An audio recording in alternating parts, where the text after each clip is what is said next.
আজকে যে কবিতাটি আমরা আলোচনা করব সেই কবিতাটি হচ্ছে 3 years she grew in sun and shower. Line by line annotation. Composed in the Harch forest. 3 years she grew in sun and shower, and nature set a lovelier flower. তার মানে হচ্ছে যে এখানে লুসি 3 বছর বাস করেছেন। হ্যাঁ, 3 বছর ধরে একটা ন্যাচারাল প্রাকৃতিক পরিবেশে তিনি বড় হয়ে উঠছেন। আর যেখানে অর্থাৎ সানলাইট, এখানে জয় আর রেন হচ্ছে স্বর। সানলাইট হচ্ছে জয় আর রেন হচ্ছে স্বর, অর্থাৎ এটা বলতে পারি যে লুসি 3 বছর ধরে একটা প্রাকৃতিক পরিবেশে বড় হচ্ছে। Next line, then nature set a lovelier flower on earth was never sown. তারপর নেচার পার্সোনিফাইড, এখানে কিন্তু নেচার সেট মানে নেচার বলছে, অর্থাৎ নেচারকে একটা পার্সনের সাথে তুলনা করা হয়েছে এবং নেচার লুসিকে বলছে যে সে নাকি একটা সুন্দর, বিউটিফুল এবং একটা একদম পারফেক্ট একটা কোনো creation, like a rare flower, মানে এক ধরনের ফুল যেটা অতি দুর্লভ এক ধরনের ফুল। সেই ফুলটা সম্পর্কে লুসিকে নেচার ডাইরেক্টলি বলছেন, অর্থাৎ লুসিকে ডিসক্রাইব করছেন নেচার অ্যাজ এ পার্সন হিসাবে। This child I to myself will take shall be mine. আচ্ছা, এই লাইনটাকে বলি, this child I do myself will take, মানে হচ্ছে নেচার এখানে ঠিক করে নিয়েছে যে লুসিকে দত্তক নেবে and raise her as own child, এবং নিজেকে মানে লুসিকে তার নিজের মতো করে লালন পালন করবে। তার মানে এখানে a symbol of her closeness to the natural world. তার মানে এখানে লুসির সাথে যে প্রাকৃতিক পরিবেশের যে একটা আন্তরিকতা, সেইটা কিন্তু বলা হয়েছে। তারপরের line, she shall be mine and I will make a lady of my own. Nature বলছে, নেচার তাকে বলছে আমি তাকে একটা আইডিয়াল ওমেন, মানে ভবিষ্যতে ইন ফিউচারে আমি তাকে আইডিয়াল ওমেন হিসাবে একটা শেপ দেব। মানে যখন উনি বড় হবেন, লুসি যখন বড় হবে, তখন একটা আইডিয়াল ওমেন হিসাবে পরিচিতি লাভ করবে এবং সে হবে অত্যন্ত গ্রেসফুল, খুব স্বতঃস্ফূর্ত, ওয়াইজ, জ্ঞানী, noble, under the nature guidance, অর্থাৎ নেচার প্রকৃতিমা তাকে গাইড করবে আর কি। Myself will to my darling be both law and impulse. এই যে লাইনটা, myself will to my darling be both law and impulse, nature এখানে বলছে, নেচার এখানে লুসিকে বলছে তার nature will be both her inner conscience and natural instinct. এখানে নেচারের যে বিবেকবোধ, সেই বিবেকবোধটা কিন্তু প্রকাশিত হয়েছে, অর্থাৎ ল, আইন দ্বারা, এবং ন্যাচারাল ইনস্টিংক্ট, মানে ইনস্টিংক্ট মানে হচ্ছে ইচ্ছা প্রবৃত্তি।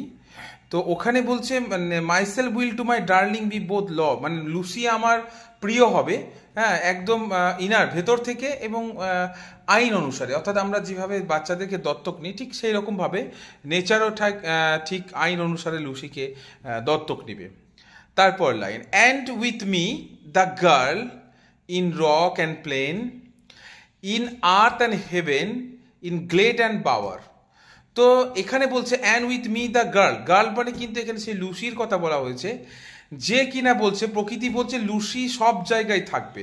The existence of the Lucy will be seen everywhere else in the world, মানে পৃথিবীর চারিদিকে লুসির যে অস্তিত্বটা সেটা দেখা যাবে।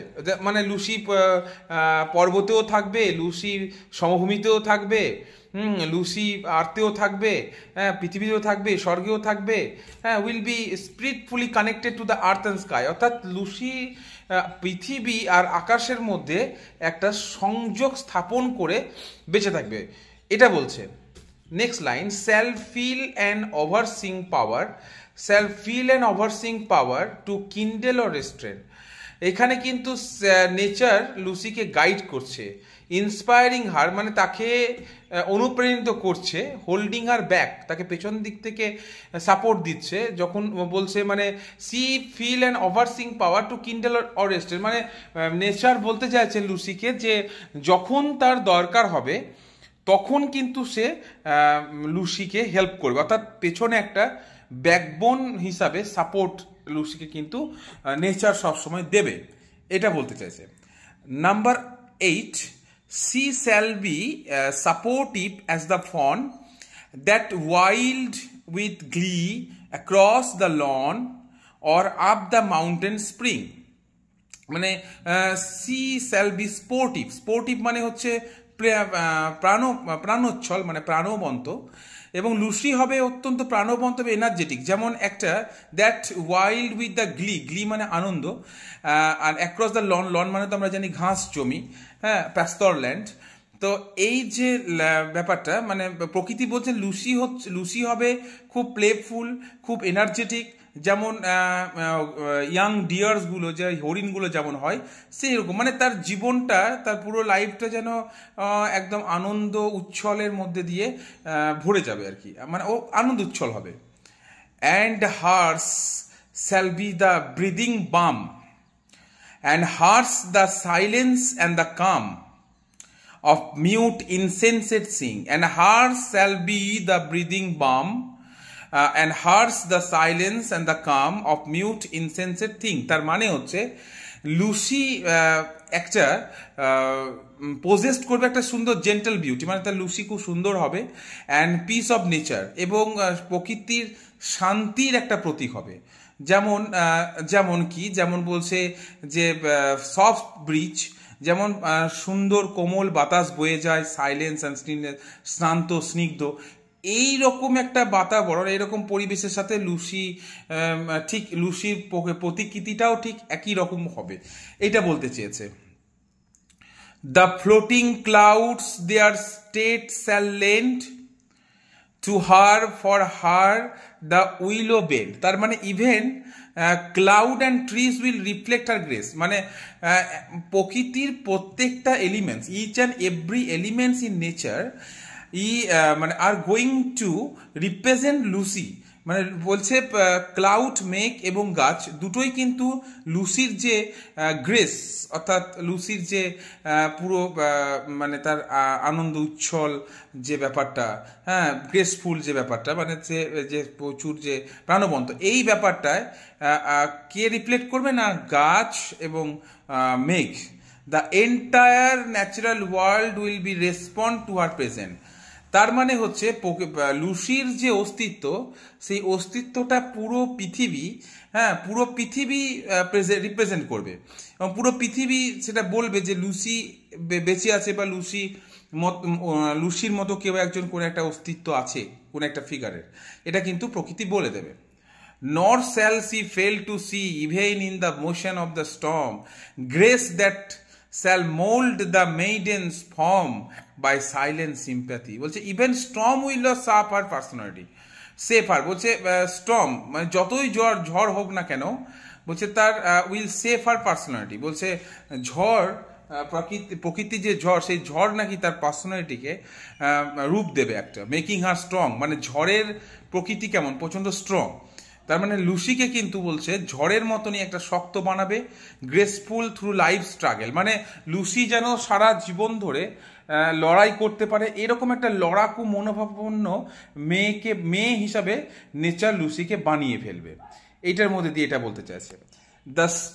The stars of midnight shall be dear to her and she shall lean her ear in many of a secret place where rivulet dance their wayward round, মানে she will be love the night sky, হ্যাঁ, মানে Lucy রাত্রের যে আকাশ তাকেও পছন্দ করবে, listen to the music of the hidden stream অর্থাৎ secret place, যে মানে যে প্লেসগুলো, যে জায়গাগুলো এখনো লোকের সামনে আসেনি, যেগুলো হিডেন অবস্থায়, সেই জায়গাগুলোর যে মিউজিক, প্রকৃতির যে সুন্দর মিউজিক সেটা শুনবে। শোয়িং আর সেন্সিভিটি, তার যে সেন্সিভিটি, তার যে উদ্দীপনা, এইগুলো and deep connection with the nature, এবং প্রকৃতির সাথে লুসির যে একটা দৃঢ় সম্পর্ক রয়েছে সেইটা কিন্তু এক্সপ্রেস করবে, হ্যাঁ, Lucy. And beauty born of murmuring sound shall pass into her face, মানে natural beauty of the soft sound, এখানে প্রাকৃতিক যে সৌন্দর্য, সুন্দর অফ সফট সাউন্ডস, মানে খুব কোমল আওয়াজের মধ্যে দিয়ে will become the part of her own beauty, মানে প্রকৃতির যে সুন্দর সাউন্ড, প্রকৃতির সুন্দর সাউন্ডটা নাকি লুসির সৌন্দর্যে পরিণত হবে, এবং বোথ ইনওয়ার্ড অ্যান্ড আউটার, মানে বাহ্যিক সৌন্দর্য এবং ভেতরের সৌন্দর্য। তার মানে এটাই বলতে যে and beauty born of murmuring sound will pass into her face, মানে প্রকৃতির যে সৌন্দর্য অর্থাৎ সফট সাউন্ড, সেটা লুসির ভেতরের এবং বাইরের দুইভাবেই কিন্তু তার রূপটাকে বোঝাতে চেয়েছে আর কি। and vital feelings of delight shall rear her forms to stately height, এখানে তার যে আনন্দ, তার ভালোবাসা, এই যে নেচারের প্রতি যে ভালোবাসা, এই লাইনের মধ্যে দিয়ে ভাইটাল ফিলিংস অফ ডিলাইট হার জয়, মানে তার আনন্দ, তার প্রকৃতির প্রতি ভালোবাসা, হেল্প আর গ্রো টু এ নোবেল, মানে তাকে একটা নোবেল অর্থাৎ সম্ভ্রান্ত একটা মহান একজনে পরিণত করতে সাহায্য করবে, অ্যান্ড ডিগনিফাইড, এবং একটা ডিগনিফাইড ওমেন, মানে যার সমাজে যথেষ্ট মান সম্মান থাকবে, এরকম একটা ওমেনে কিন্তু পরিণত করবে লুসিকে। Her virgin bosom swell such thoughts to Lucy I will give, I will give while she and I together live here in the happy dale. Nature promise করছে to fill Lucy's heart with the noble feelings. এখানে her virgin bosom swell, মানে nature এখানে লুসির হার্টকে, মানে হৃদয়টাকে পরিপূর্ণ করতে চেয়েছে Nobel ফিলিংসের মধ্যে দিয়ে, মানে ভালো ফিলিংস অর্থাৎ মহান কিছু অনুভবের মধ্যে দিয়ে। And long they live together this beautiful valley, মানে nature promises to fill Lucy's heart, মানে নেচার প্রমিস করছে এখানে লুসির হার্টকে, হ্যাঁ, কি করবে না নোবেল ফিলিংস দিয়ে পরিপূর্ণ করবে যতদিন সে এই বিউটিফুল এ সুন্দর ভ্যালিতে বাস করবে আর কি। শিফট ইন টোন, মানে এই যে 16 থেকে 18 স্ট্যান্ডাতে এখানে টোনের পরিবর্তন হচ্ছে। Thus nature spake the work was done, how soon my Lucy's race was run, অর্থাৎ সাডেনলি দ্য টোন চেঞ্জ, অর্থাৎ হঠাৎ করে টোনটা চেঞ্জ হয়ে যাবে। নেচার্স প্ল্যান ইজ কমপ্লিট, এখানে নেচারের লুসির প্রতি যে পরিকল্পনা করেছিল সেটা সম্পূর্ণ হবে। But Lucy has died young, কিন্তু লুসি মারা যাবে রেস, মানে খুব তাড়াতাড়ি মারা যাবে, একটি ইয়াং অবস্থায় মারা যাবে। She died and left to me his heath and calm quiet scene, nature মনে করছে যে লুসি মারা গেছে। The speaker is left alone, অর্থাৎ নেচার, এখানে স্পিকার হচ্ছে nature, the speaker is left alone in the peaceful natural setting without her, অর্থাৎ এখানে বক্তা, তিনি কিন্তু বক্তাকে ছেড়ে লুসি ছেড়ে চলে গেছে, এবং তাকে এই সুন্দর পৃথিবীতে সুন্দর প্রকৃতির বুকে রেখে লুসি তাকে ছেড়ে প্রিম্যাচিওর ডেথ, অর্থাৎ here the Lucy's premature death has been expressed. The memory of what has been and never more will be, আর সরফুল এন্ডিং, লাস্টে যে কবিতাটাতে লাস্টে একটা সরফুল এন্ডিং রয়েছে, মানে একটা বেদনাদায়ক একটা শেষ আছে। All the remains is the memory of Lucy, অর্থাৎ memory of the Lucy has been, অর্থাৎ এখন শুধু লুসির মেমোরি, আর কিছু নেই।